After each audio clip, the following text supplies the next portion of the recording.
देखते हैं क्रिया एवं क्रिया के भेद। ये हमारा अध्याय 4 है दोस्तों। चलिए, जिन शब्दों से किसी कार्य का होना या करना समझा जाए उन्हें क्रिया कहते हैं।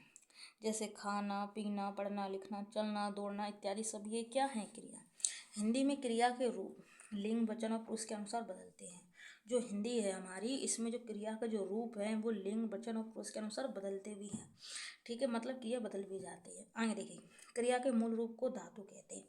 क्रिया को क्रिया का जो मूल रूप है उसको हम धातु भी कह देते हैं। ठीक है, धातु के आगे ना जोड़ने से क्रिया का सामान्य रूप बन जाता है। जैसे पढ़, पढ़ धातु में ना जोड़ने से पढ़ ना बन जाता है। इसी प्रकार लिख, लिख में ना जोड़ देंगे तो हमारा क्या हो जाएगा? लिखना। चल, चल में प्लस ना जोड़ेंगे तो बराबर क्या हो जाएगा? चलना।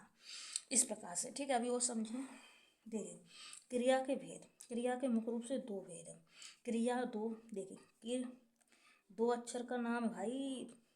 देखिए, तो इसी प्रकार से हम कैसे याद रखें? तो क्रिया जो है आपकी, क्रिया आपकी दो दो ठीक है, दो भेद है इसकी। कौन कौन से? देखिए, सकर्मक क्रिया, अकर्मक क्रिया। ठीक है, सकर्मक क्रिया और अकर्मक क्रिया। अब सकर्मक क्रिया क्या है? जिन क्रियाओं के कार्य का फल कर्ता को छोड़कर कर्म पर पड़ता है। जिन क्रियाओं के कार्य का फल कर्ता को छोड़कर कर्म पर पड़ता है उन्हें सकर्मक क्रिया कहते हैं। जैसे अध्यापक ने लड़के को पीटा। अध्यापक है और लड़के को पीट रहा है। इस वाक्य में अध्यापक कर्ता और पीटने के कार्य का फल लड़के, मतलब लड़का क्या है? कर्म, उस पर पड़ रहा है। अतः इस वाक्य में सकर्मक क्रिया हुई है। इस प्रकार से आप समझिए। जैसे गुरुजी आपको खूब मारते पीटते थे तो आप इसको सकर्मक मतलब सच्चा समझिए। सही बात है भाई, सही बात है, मारते पीटते थे मतलब सकर्मक। ठीक है, अब देखिए अकर्मक। देखिए, जिन क्रियाओं के कार्य का फल कर्ता में ही पड़ता है उन्हें अकर्मक क्रिया कहते हैं। जैसे विद्यार्थी पढ़ता है। इस वाक्य में पढ़ना क्रिया का फल विद्यार्थी, विद्यार्थी क्या करता पर पढ़ता है। तो इस वाक्य में अकर्मक क्रिया। अब जैसे कि आपको क्या करना है, जैसे कि आप पढ़ रहे हो, मेरी क्लास ले रहे हो, तो आप कॉपी में नोट करें क्रिया। ठीक है, क्रिया के भेद नोट करें। बस आपको इतनी बातें नोट कर लेना, आपको जिंदगी भर समझ में आ जाएगा। ठीक है, बस आपको ये रखना, ये जो मैंने एग्जाम्पल दिया, एग्जाम्पल जरूर लिख लें।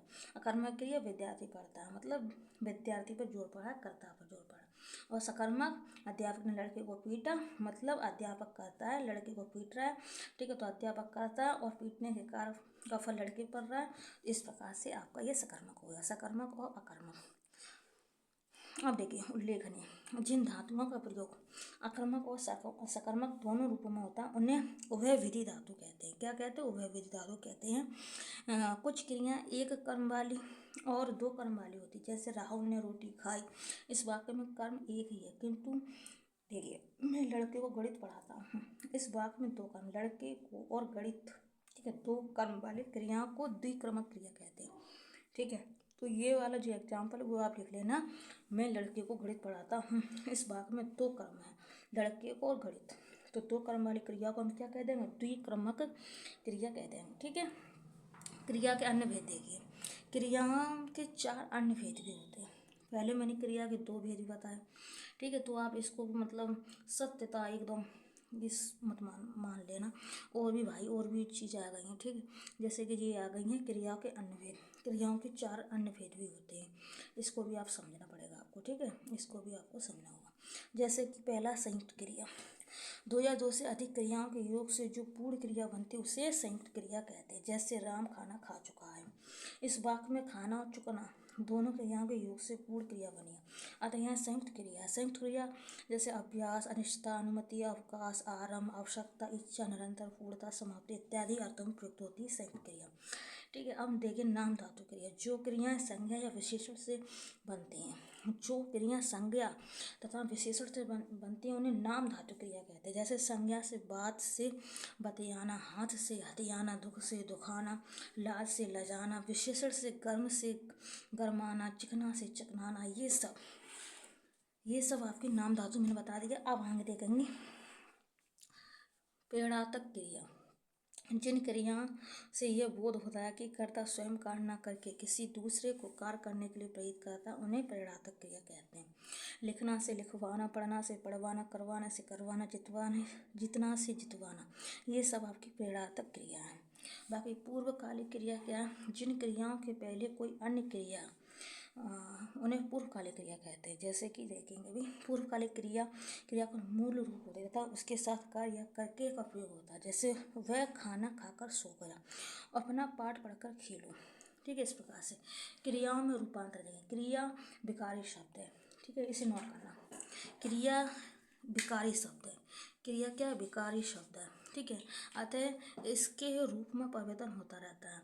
इस परिवर्तन के 6 आधार हैं। देखिए, सबसे पहले ये आपने सुना होगा, आपने कोई एग्जाम दिया होगा, बाच सुना होगा आपने, ठीक है। तो अब देखिए, आपको बिल्कुल चीज़ें समझ में आ जाएगी। जैसे कि आपका क्रिया में मैं रूपांतर बताया आपको, ठीक है। अब आपको इतना बात याद रखना है कि क्रिया विकारी शब्द है, ठीक है। अतः इसके रूप में परिवर्तन होता रहता है। इस परिवर्तन के 6 आधार हैं। पहला है वाच, फिर वृत्ति, पुरुष, लिंग, वचन, काल, ठीक है। यहाँ हम केवल वाच तथा वृत्ति का अध्ययन करेंगे, क्योंकि इससे पहले मैंने आपको ये सब बता दिया था, ठीक है। वाच और वृत्ति सब कुछ आपको हम लाइन वाइज प्लेलिस्ट दे देंगे, जिससे आपको फास्टली रिवीजन हो जाएगा, सारी चीज़ आपको कवर हो जाएंगी, ठीक है। अब जैसे कि वाच है, क्रिया के जिस रूप से यह पता चले, क्रिया के जिस रूप से यह पता चले कि किसी वाक्य में कर्ता, कर्म या भाव में से किसी एक की प्रधानता, उसे वाच कहते हैं। मतलब 3 चीज़ें हैं और उनमें से हमें कोई एक चीज़ छांटना है जिसकी प्रधानता हो। मतलब ये देख लो, ये 3 बोने भाई हैं, ठीक है। अब बताओ इसमें से लंबा कौन सा है, तो ये मतलब इसकी प्रधानता है, ठीक है। ऐसे ही आपको समझना है। आपको कर्ता भी मिल गया, आपको कर्म मिल गया, आपको भाव भी मिल गया। बस इन तीनों में से जिसकी प्रधानता उसको ही हम क्या कह देंगे, वाच्य कह देंगे, वाच्य कह देंगे, ठीक है। वाच्य मतलब वॉइस, ठीक है।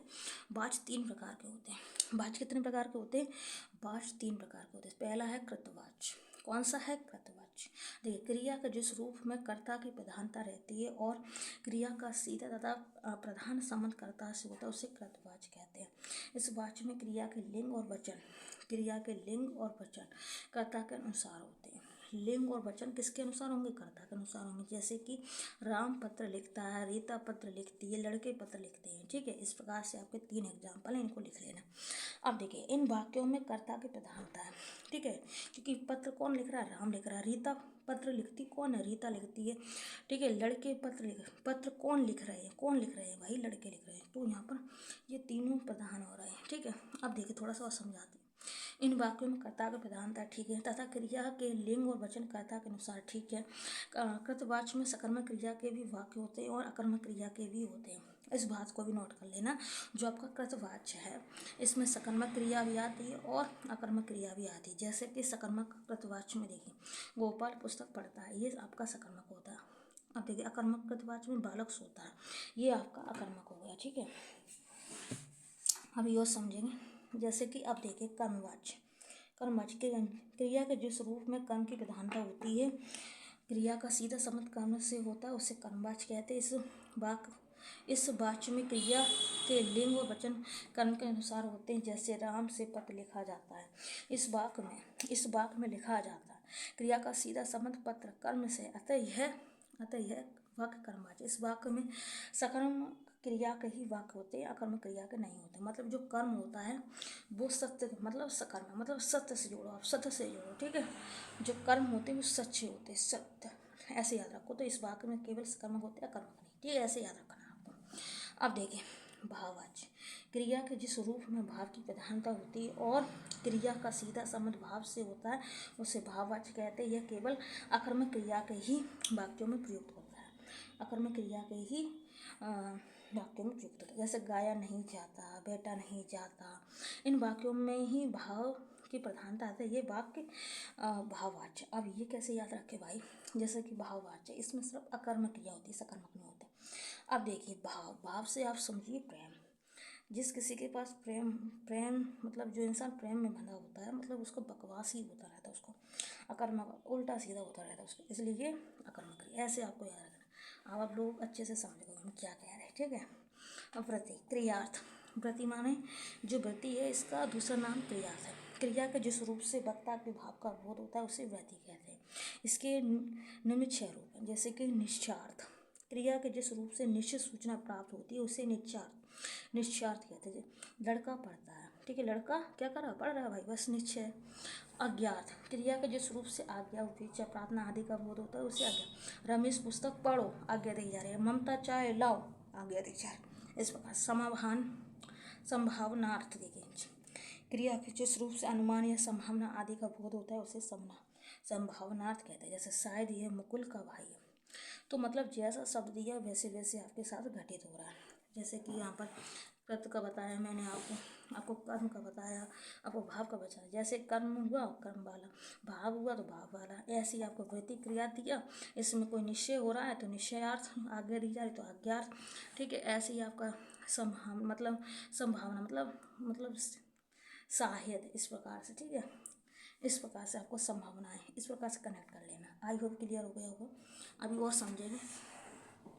अब ये और रह गया इच्छार्थ, क्रिया का जिस रूप से इच्छा, कामना, आशीर्वाद आदि का बोध उसे इच्छार्थ कहते हैं।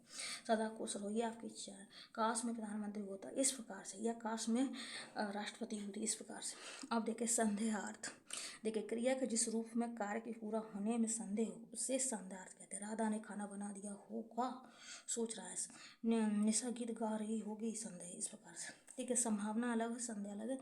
ठीक है, अब देखिए संकेतार्थ, क्रिया के जिस रूप से एक क्रिया दूसरी क्रिया के होने का कारण बने उसे संकेतार्थ कहते हैं। जैसे बारिश अच्छी होगी तो फसल भी अच्छी होगी। यदि तुम पढ़ते हो तो अवश्य सफल होते हैं, यदि तुम पढ़ते तो अवश्य सफल होते। ठीक है, अगर तुम पढ़ाई करते तो तुम्हारी नौकरी लगती, इस प्रकार से।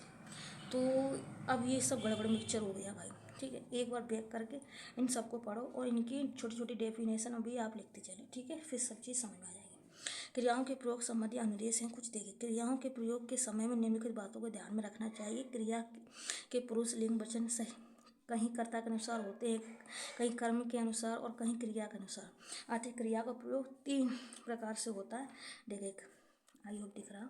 देखिए, कर्तरी प्रयोग, जिस वाक्य में क्रिया के पुरुष लिंग और वचन कर्ता के अनुसार होते हैं, क्रिया के इस प्रयोग को कर्तरी प्रयोग कहते हैं। जैसे राहुल अच्छी पुस्तकें पढ़ता है। कर्मणि, देखिए इस वाक्य में क्रिया के पुरुष लिंग और वचन कर्म के अनुसार होते हैं, तो क्रिया के इस प्रयोग को कर्मणि प्रयोग कहते हैं। गीता को पुस्तक पढ़नी पड़ेगी।